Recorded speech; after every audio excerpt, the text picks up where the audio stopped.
Dadaan tayo ngayon along the Han River. Kaya siya hanggang bicycle path. Taas dito. Siguro yung mga takbong yan, wala pang 20 yan. Siniman mo ko eh. Gano'n na kayo katagal dito sa Korea? 11 years na po. 11 years. Dito napansin ko kasi, parang wala akong nakikita na masyado mga. Sarap ng tambay mo dyan ah. Another day, another bike path na masusubukan. Ngayon mas mahaba yung ira-ride namin compared sa kahapon. Kahapon kasi parang warm up lang. Mga pagod din kasi kahapon, mga walang tulog. So ngayon mas mahaba konti, medyo nakapahinga naman tayo. Ready na ako, bababa na rin ako. Thank you Korea Tourism Organization Manila, KTO Manila. Salamat po sa pagdala sa amin sa trip na to. Experience na makapag-bike dito sa South Korea. Morning bro. Yan ang aming service. Nakakarga na tayo. Butter Bilisan, ano lang. Kinapay lang. Oo. Ayun, no? Ano kasi nga kasi idol? 6:30 pero natulog pa ulit. Alas 8. Actually ako parang 5 o'clock na gising. Hindi ka na? Oo. Hindi ka na? Hindi na. Tapos, nung pwede na kumain na ako. The Han River bike path. So we're gonna go to the starting point from now on. So it will take about 10 minutes from here. Biyahe muna kami mga kapadyak. Pupunta kami dun sa starting area. Malapit lang kung saan kami nag-stop mag-bike kahapon. Itutuloy namin yung ride ngayon. Hanggang bike path naman kami magra-ride along Han River. 16 kilometers mula sa Ara bago makadating sa next stop, Boot. Which is yung palang yung simula ng hanggang bicycle path. From there, need pa namin tumakbo ng another 39 kilometers para makumpleto yung stamp sa hanggang bike path. Ito na kami sa pick-up point namin. Ay yung mga bike namin. Ito bike shop. Cape Road. Tambayan siguro ng mga road dito. Mga bike namin. Ito may bike shop oh. NS Riding. Saka bike camp. Bukos oh. Tara, pasokan natin. Tingnan natin kung ano meron sa loob. May separate upload ako ng vlog dito sa bike shop. Check nyo na lang din mga kapadyak. I'm gonna get the coffee for you guys. So which menu would you like? Actually, ice cappuccino for me. Okay. Hali yung rice nila dito. How about you? No? Hali. How about you? Buti naka-video rin, nakita ko. How about you? Cappuccino ice. This mine. Thank you. Idol, saan ka galing? Bike shop. Tingnan ako ng mga gamot. Kaya lang mahal yung mga gamot din dito. Ano yung gamot mo para sa gout, ha? Sa upgrade-itis. Upgrade-itis? Ay, shit. Ito pala yung iniisip kong gamot. Tumingin din ako eh. Hindi ko na tininan yung price. Yung price. Oo. Ang hirap mag-convert eh. Oo, hirap mag-convert eh. Pero tama yung tinuro mo. Tanggalin lang yung 0 sa dulo times 0.4. Kahit anong compute ko, mahal pa rin. Kaya kahit, siguro, kaya ano, times 0.1 na lang. Para ma-afford ko. Mula dito konektado siya, mula sa Ara. Dadaan tayo ngayon along the Han River. Kaya siya hanggang bicycle path. So yung unang dadaanan natin, may stretch muna siya ng 17 kilometers. At yung susunod na yon after lunch is the 22 kilometers. Oh, kaya pa ba? Kaya pa, game. Naka-e-bike tayo eh. Ano masabi niyo sa ride dito so far?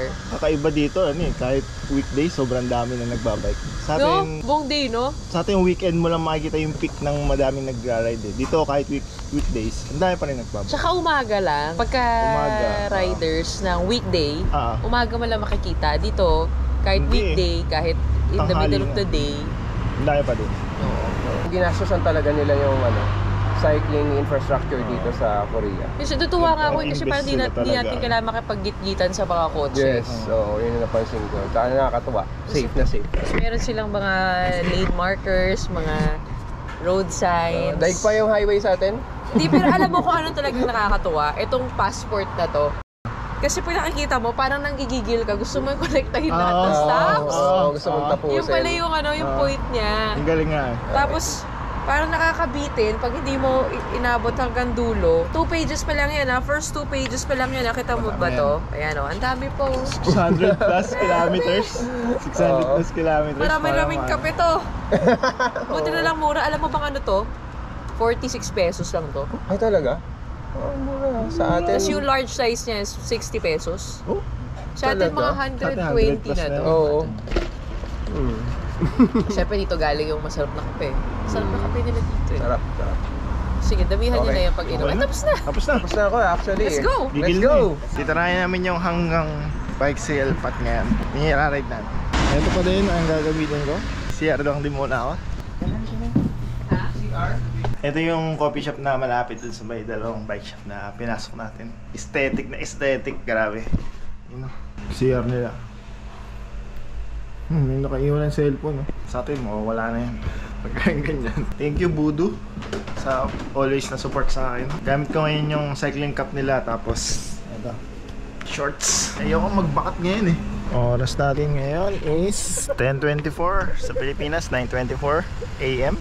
Ito yung dala natin, yung bag ko, tubig, hotspot. Ito, para may internet tayo. Ito na yung route. Let's go! Yeah! Another day! Para mag-bike dito sa South Korea, ma-experience na kanilang protected bike paths, bike lanes. Ganito dapat. Ganyan, no? Ang lawak ng bike lane. Pwede magkasalubong. Tapos yan, no, may protection ka sa mga sasakyan, sa mga truck. Yan, di ako mapasok ng 4 wheels. Wala pa ako masyado nakikita mga nakamotor dito. Parang hindi masyado dito sa mga motor. Sige guys, sa atin sobrang dami. Ito ay crossing, slow down, wala naman papasok. Tapos may taniman dito. May pa naka-fat bike. Ganda. Yeah boy. Thank you kay Tio Manila sa magdala sa amin dito. Dito mga taniman. Hindi rin ako masyado nakakapansin ng parang public transport dito. Kung saan pwede ka sumakay, may pupuntahan ka. Almost puro mga private cars nakikita ko. Mas gamit na gamit lang talaga, bike na lang kaysa magganon pa. Since maganda naman yung infrastructure ng para sa mga nagbabike sa kanila, mapapabike ka na lang talaga. So, syempre mas tipid pa yun kasi di ka naman mamasahe. Or kung magsasakyan ka, di mo naman dito masyadong sasakyan. Dito ka lang din naman. So maganda dito, ang lamig dito, yung hangin. Iba yung hangin, presko pag tumatama sa'yo.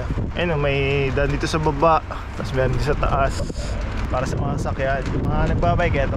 Ayan, tapos may harang pa na ganyan, safe na safe. I can't see the end, but we'll see it through.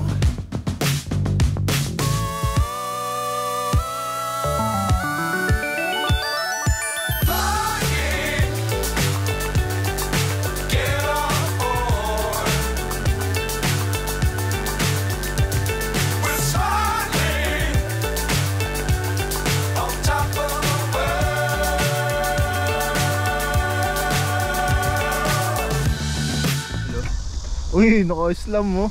Slam that stem, baby. Aero. Ay, Hindi may tayo galit sa likod. nakita. Buti nadinig busina mo. Mas maganda tong bike na nasuot ay nasakyan ko ngayon. Iba na ba yan? Kaya pala iba pakiramdam ng bike ko ngayon. Ang pangit nung baba ng baba yung upuan ko. Ay, nakakawal na, no? Baka yan yung gamit ni nung natin, tourist guide. Baka gumaan na ako ngayon, joke lang. Oh. Dangerous times, don't fly too high. Be sure to keep the ground in sight. Fly forever if you keep it tight. Love the world, but keep the sky on your mind. Flying, get on board. Yung nasa taas, train tracks. Yan. Uli, no? Ahon konti. Bayan. Bawal dumiretso. Daming ganda dito. Oo. Only diretso yung bike doon. Walking path pa dito. Napansin ko rin common dito sa mga naka MTB style na bike. Meron silang busina. Halos lahat silang may busina, may speaker, patugtog. Morning. May side mirror. Ganun yung setup na common na napapansin ko dito. Ayun, 20 kilometers pa po pag matapos to.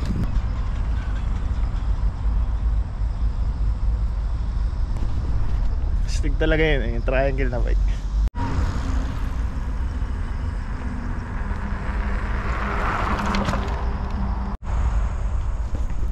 May nagkalat din ng mga ganito para may silungan kung uulan. Pwede magpahinga, pwedeng tumigil. Tapos na-set up nila ng may ganito para hindi magpuputik. Oh, galing. Silungan. Dahil sila. Hindi ko alam yung daan eh. Hindi ko sure kung dito dediretso. Parang hindi na siya yung bike path. Parang ito exit na siguro to. Or dun pa rin talaga dadaan. Hindi kami nag-stump. Ewan ko bakit. Tatanong ko mamaya. Hindi kasi kami nag-stump eh. Etong Yewido, hindi kami nag-stamp. Wala kami stamp ngayon. Parang dito na ata kami nagsimula 22 kilometers. Dito kami pupunta sa Toksum Orbit Observatory Culture. Hindi tayo nag-stamp nung simula. Wala pa tayo sa simula. Hindi pa nagsisimula yung ano natin. 20 kilometers. Yung starting. Yun, kasama na namin yung guide namin, si Kuya, tsaka yung asawa niya. Silang dalawin nag-guide sa amin. Along the bike path, may madadaanan ka na ilalim ng bridge, mga pahingahan. Yung sa bridge kanina, sa ilalim nun, merong parang pwede ka mag-exercise. Dito, sa part na to, yan, may lilom, tapos may bulletin board, mga drawings, stig. Ang cute, drawing ng mga bata. Tapos dun sa kabilang side, may mga pasyalan din. May spots na pwedeng pumasyal muna. Ito yung Nanji Hanggang Park pala to. Nakalagay dito, papuntang campground, papuntang baseball field. Kanina may nadaanan tayong soccer field, archery range, di natin napansin. Ring walk, pasok siguro dyan. Tapos ito yung Nanji Ecology Boggy Ground. Ito yung bog. Ito ang tubig-tubig dyan. Kaya mabasa. Caution, aas dito. The area where snakes appear. Aas pala dito. Dito bawal na ipasok yung bike. So ito, lakaran, pasyalan dito sa loob. Nakalagay, bawal bike. Isang galing. Naglagay sila ng ganito para hindi maglulusak yung daan, hindi magpuputik. Hindi need na semento, ganito na lang. Ano kaya ito? Kenomeles Speciosa. Yun, pwede ka side trip.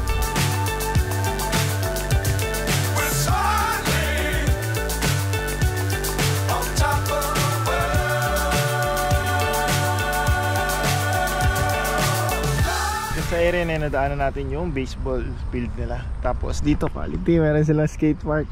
Pwedeng dumaan yung nakabike. Kaya lang, hindi naman siya pump track, hindi yung mapapump. Meron mga nagbabike din. Pang skate to, panigurado kasi meron ditong ano, may half pipe Tapos park, syempre. Tapos merong kainan, E-Mart, 24 hours convenience store siguro. Tapos may mga bikes doon for bike rental siguro. Yung mga andun. Meron pang tandem. Ito ay bike path pa din. May dumadaan truck. Mabagal ang takbo nila. Siguro yung mga takbong yan, wala pang 20 yan. G15 lang yan. Hindi siguro nila pwedeng bilisan. Bawal. Kasi ano siya eh, cycling path talaga siya. Yun, I believe magdadala ng mga gamit dito. Tumigil ako dito, ang ganda kasi. Ang ganda ng pwesto na to. Appreciate ko muna sandali.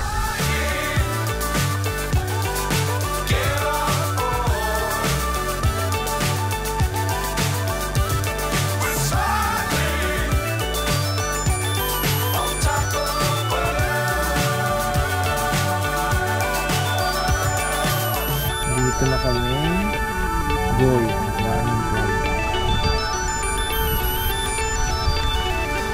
Nakaset up pa na tent ko. Tent dito. Park nyo na. May aso. Pwede animals.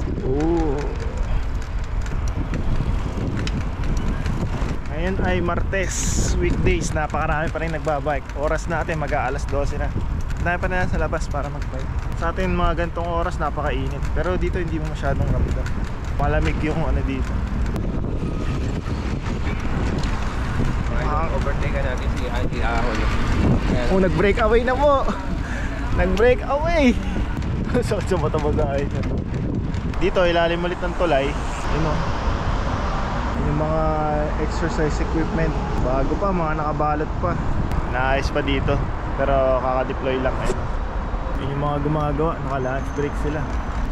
Usually ganyan dito kapag may bridge sa ilalim nun. Syempre may shade. Lalagay sila ng park, kung ano mang pwede na ilagay doon. Yung iba may latag ng mga bike parks meron. Along the bike path, madami ding nadadaanan ng mga convenience store. Ito E-Mart 24. So, siguro 24 hours. Hindi ka mahirapan na maghanap ng mabibila mo. Dito napakinabangan din yung tubig oh. Diyan na nila sinetap itong malaking building na to. Kainan, bilihan, andyan na.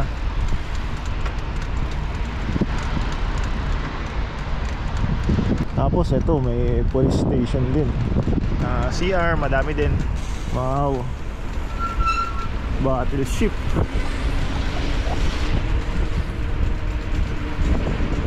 Tigil daw muna kami dito. Ito yung Seoul Battleship Park. Uy, may submarine dito. Sumide trip na din kami dito sa Seoul Battleship Park. Madadaanan kasi to along the way ng hanggang bike path. Yung submarine at battleship na nandito ay piece of history ng South Korea. Dito tayo sa loob ng submarine. Napakadaming mga dials, mga knobs, mga analog na mga meters, napakadami. Tapos meron ito. Periscope. Tingnan natin. Paano ba to? Ito. Pag pinipihit to, may iba. Pag ito naman yung pinihit ko, ganun din, naiiba-iba din pala. Galing. Panglipat. Hindi niya siya masisilip eh. Masisilip niya ba siya? Hindi yun. Hindi ko mapakita eh. Pero, Stig, nakita ko yung labas. Nakita ko yung bike namin. Pero kalahati lang yan. Para ma-experience mo na makakita yung loob ng submarine.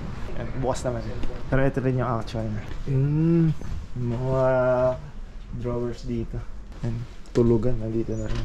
Tulugan, upuan. Tapos, yung hatch. Ayun yung hatch. CR, and ayun na din yung CR. Ito na rin yung kanilang lababo. Kainan. Pero for 25 years. Dito ang lagay ng torpedo. Dito papasok.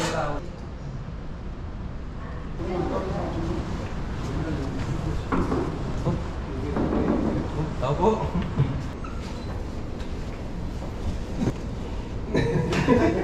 Yun yung uso ng submarine. Kaya pumasok kanina. Dito lumalabas yung pinakabala. So, Battleship Park, let's go! Try natin pasukin. Dito, yan. Pwede pumunta dito sa mismong battleship nila. Ticket, na tayo. Doon natin nakuha. So, yun, makakapasok tayo. I-scan lang daw etong QR code na do. Ito. Yun! Pasya. Stig, lipit! Hindi na nila need maglagay ng tao.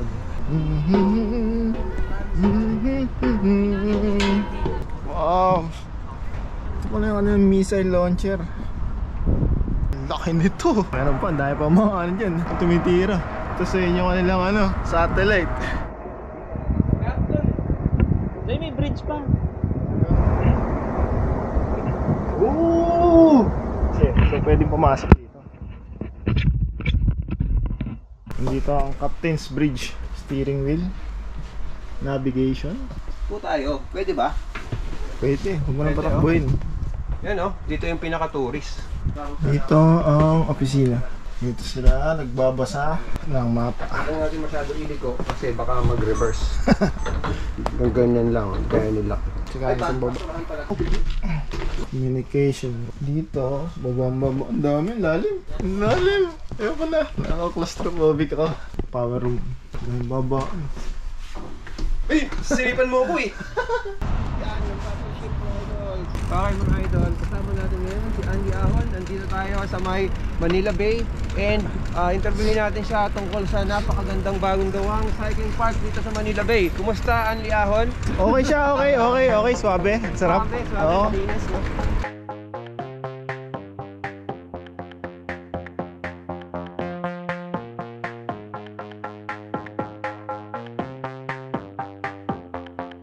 What if may ganito sa Pilipinas? Wala siguro nagbi-business ng gym dito. Kasi may mga ganyan eh. Free for use na eh. Public. Dami din mga kalapati na sa sulubong dito. At this moment wala pa kaming bagong stop kasi papunta pa lang kami dun sa area mag-i-stop. Dito kami tumigil kahapon sa Ara Bike Path. Binabike pa lang naman yung papunta sa hanggang bike path. Manis! What if may ganda sa Pilipinas? Mahabang bike path, tapos covered ng mga puno. Napakalamig sa mag-bike pag ganito.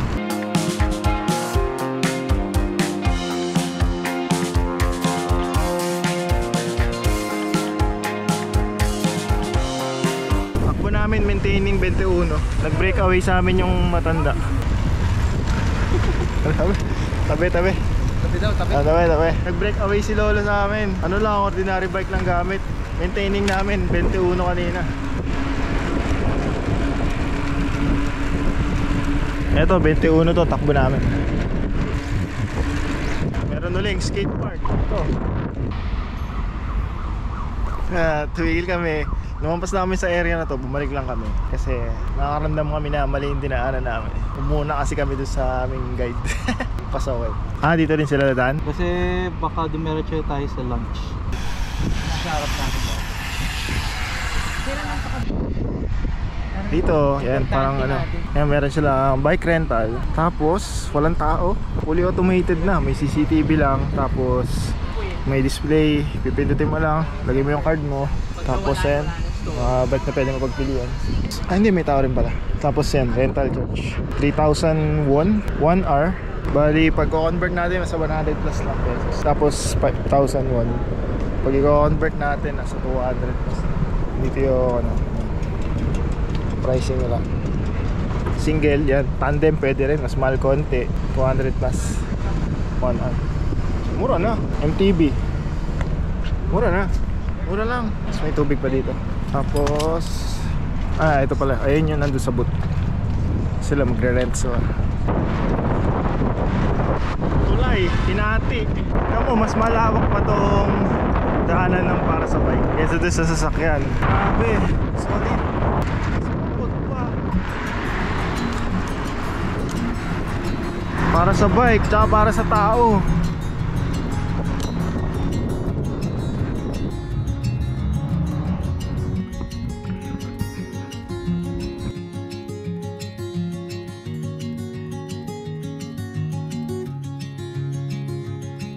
Tulay na mas malapad pa yung path para sa nagbabike tsaka sa mga naglalakad, sa mga pedestrian. Grabe dito.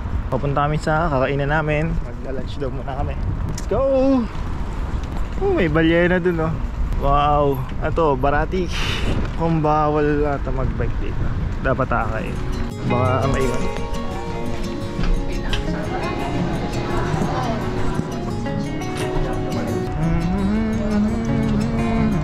After namin mag-lunch ay pumasyal muna kami sa Seoul Forest Park dahil may interviewin kasi sila Woman in Action team dito. So ikot-ikot lang muna kami dito.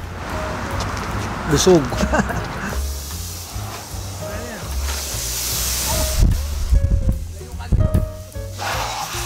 Blower. Para kung maalikabok. Is there public bike? The public bike only Allowed here. enter here. How much? Like 3,000 won? I know 1,000 won per hour. 1,000 won. So yung mag-bike? Go bike na rin. Tambay muna tayo. Tambay. Video na tayo. Ayun na, may zen. Upo muna tayo. Again mga kapadyak, meron akong ginawang interview kay Angelo Biker Dude. Pinag-usapan namin mga tungkol sa road bike since yun yung forte niya. Check nyo na lang din kung hindi nyo pa napapanood at kung interesado kayo sa topic na yun. Sarap ng tambay niyo dyan Chill na chill Sarap dito, no? Babike pa ba tayo? Wag na, parang masarap na nga Tulog na lang Tulog na lang.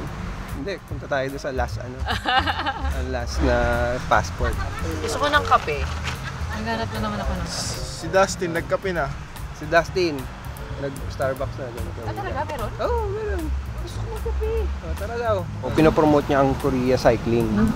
Ayun. Siya yung nag-invite sa amin. Kaya nagpa-vlog.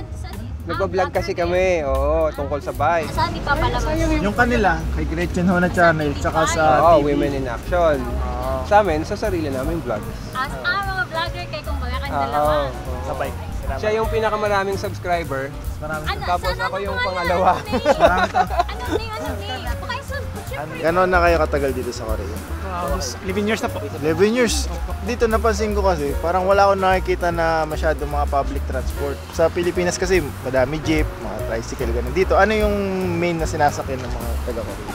Dito, meron din kasi maraming bus kasi dito Bus. eh. Ang ganahan nga lang, by station yung hinto niya. Okay. Bus Kaya tapos train. Train. Hindi na sinasakyan dito. Kumbaga, nasa maganda yung Sistema ng yung sa transportation nila. Di magulo. Yun nga. Uso ba dito yung yung nakawan ng mga bike, ng mga ganyan? Meron, pero Meron yung pa rin. kumukuha lang, mostly mga parinder lang din. Hindi Sa masyado pag dito tingin yun. nila maganda yung bike, mamahal yung bike mo. Sa Pilipinas kasi, di ba? Pag nasa city ka, yung bag mo ilalagay mo sa unahan mo para kita mo. Dito, Kahit nasa likod, walang problema. Kahit magsuot ka nga nung isusuot mo, wala. hindi ka matatakot na. Hindi ka matatakot na may Snatch, may hold up. Wala dito. Hindi. Safe. Sip to sip. Yun nakakaingit dito. Yung kagandahan dito. Pero yung mga things lang iniiwan mo, ano ka Yun na, lang, dalawang oo. isip ka na kung andyan pa ba, or kung nilak mo naman, maisip pagkalak mo, okay lang naman. Pero pag wala, huwag mo nang isipin kung andyan pa yan. Pero nga lang, kung nilagay mo sa malapit na police station, kasi marami doon. CCTV doon.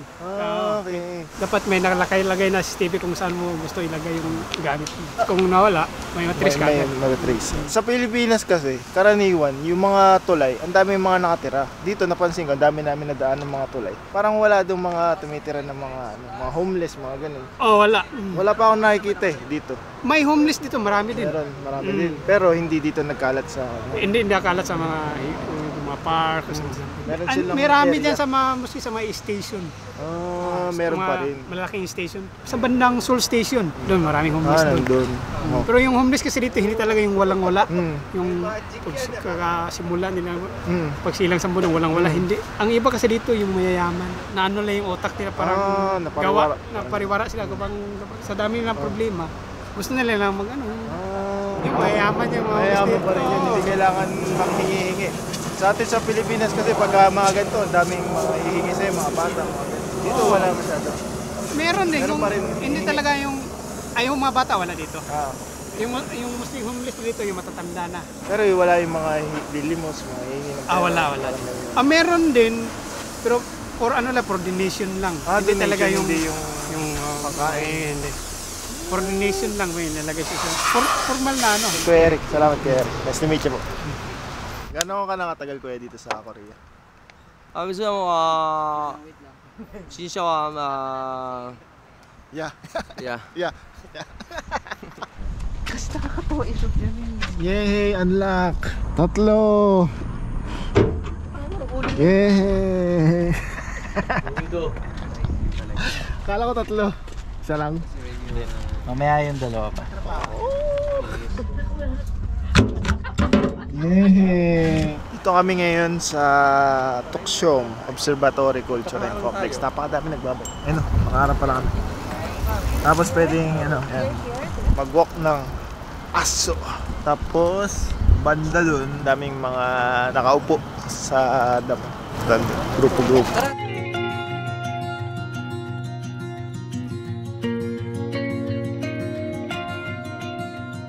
Dami pa rin nagbabike. Sa mata, medyo maliwa-liwanag pa. May poste naman ng ilaw doon sa bike path.